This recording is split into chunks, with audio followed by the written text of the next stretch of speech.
All right, so welcome back to the final section of the ethics and professional practice review.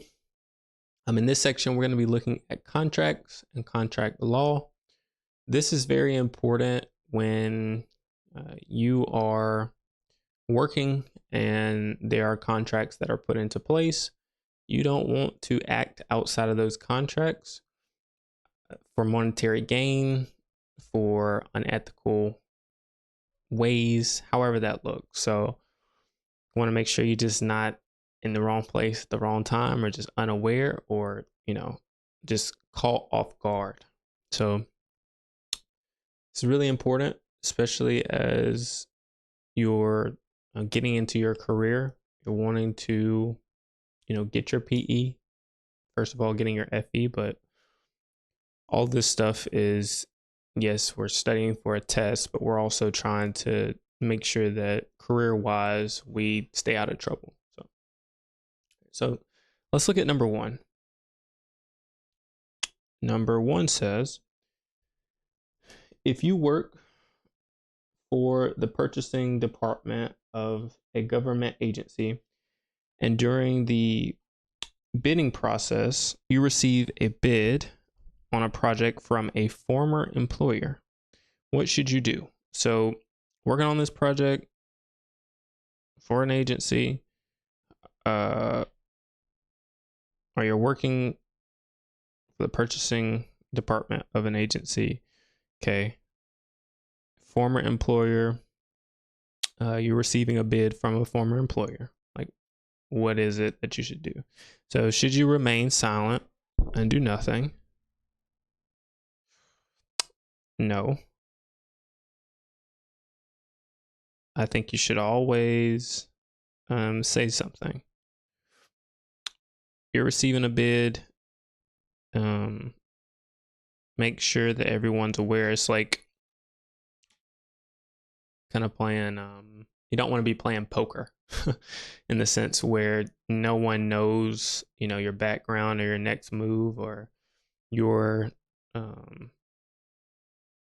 let's say it's like you're on the board for a scholarship that your kid is going to be getting. Like, you need to share that your kid has entered into the drawing, and just to let so that everyone is on the same page and knows that you could have some potential bias for this. All right, so don't remain silent and do nothing. Report the conflict of interest to your immediate supervisor. It is a conflict of interest, right? Because if you're the one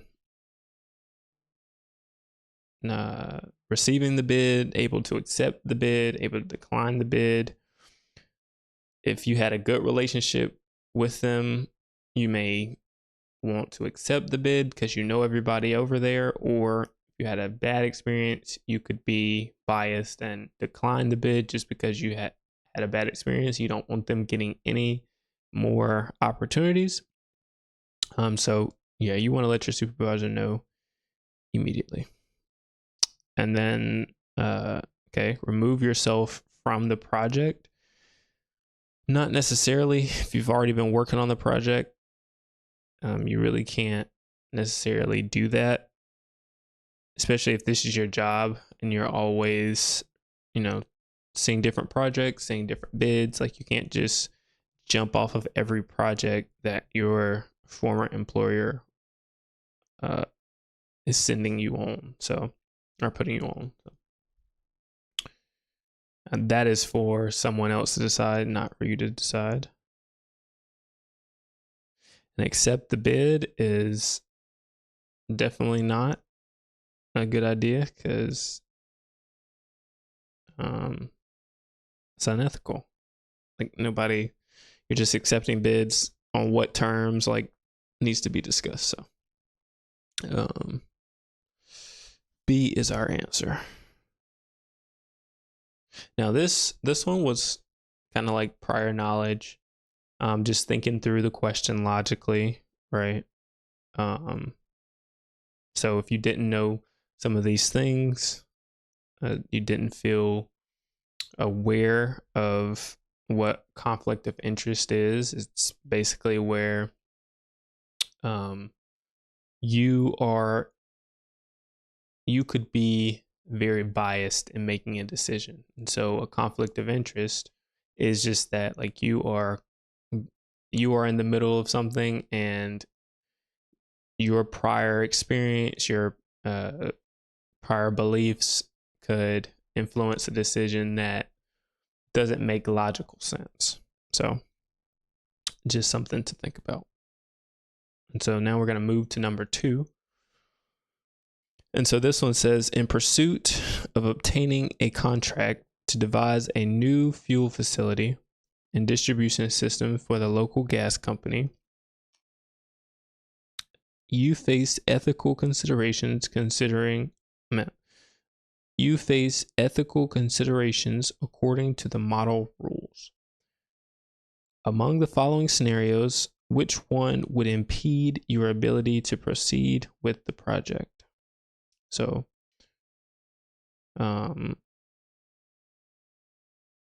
you're facing some ethical considerations, right? Here, you're trying to obtain a contract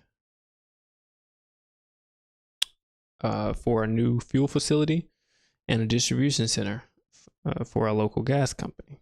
So, which one is going to impede your ability to proceed? Okay, so you serve on the board of directors for the local gas company, but you have transparently disclosed all your affiliations with the company. I think you've done everything that you need to do, so that wouldn't impede your ability to proceed. So no to A. Okay. Although you lack familiarity,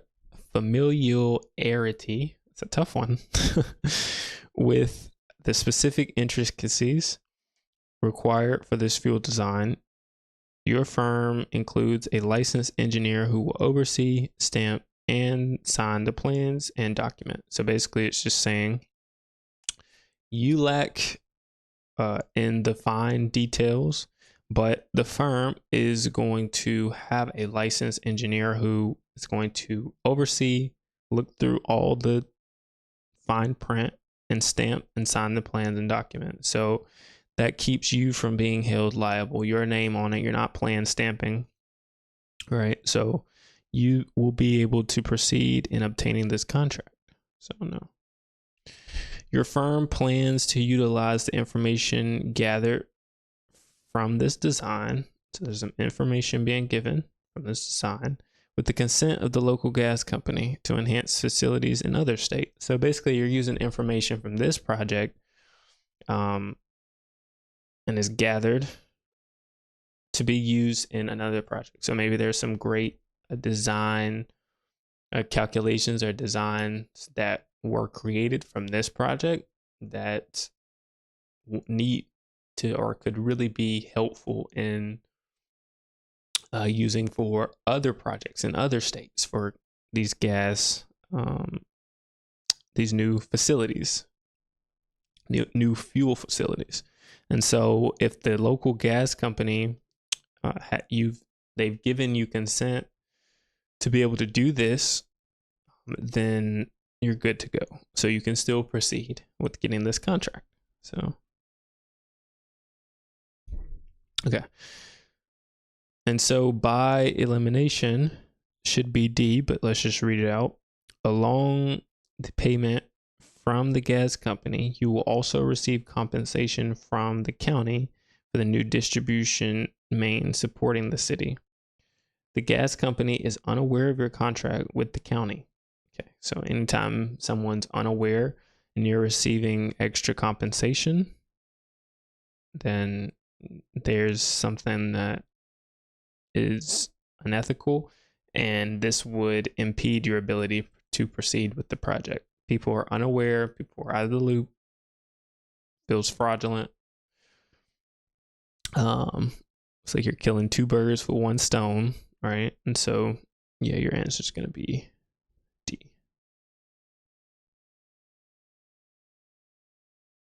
All right. So this concludes the ethics and professional practice review section. In the next section, we're going to be looking at engineering economics. We're going to be getting into some more math, less prior knowledge items. Now, if any of this didn't make sense, something that I went through just wasn't clear, feel free to reach out, ask me questions. I want to make sure that you are clear and feel like you will dominate this exam.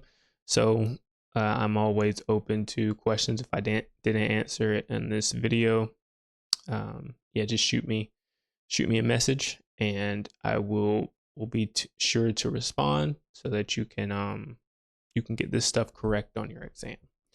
All right, I'll see you in the next video.